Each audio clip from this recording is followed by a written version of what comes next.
bafowethu ngenza nje le video mayongiphansi ngamhlungu ngeke enze ubaba uKing Bhaka uthi ufakele mina imali engango-10,000 ngokukhatsana nomndeni wakaMbatha uDubula uthi ufakele mina uSiyabonga Mbatha uthi ufakele mina bafowethu uma mphansi buhlungu ngoba mina ayikho imali engango-10,000 ekabuya kuKing Bhaka eza kimi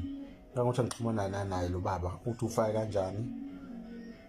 angazi bafowethu kodwa uthi ufakele mina ngoba ngisho umfowabo waDubula ngiyakhuluma naye ngiyamtshela umfowethu ukuthi ayikho imali eqhamuka kuKing Bhaka afika kimi engango-10,000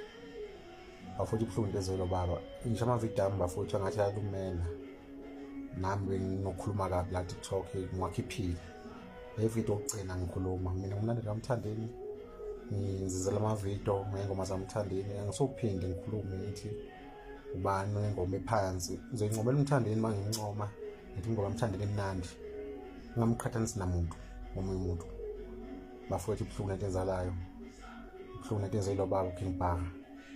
ibuhlungu kakhulu ayikho imali evela kuye eza kimi engango-10,000 bafowethu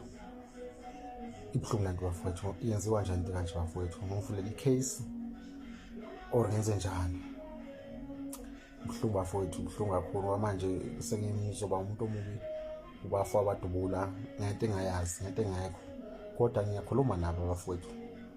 ngiyaxhumana nabo bafowethu hayi bona bafowethu ba-understand ngiyabatshela bafowethu ayikho loo nto leyo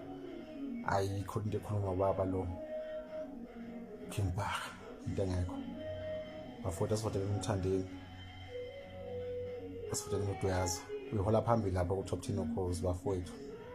asivoteleni igusha SMS ingoma C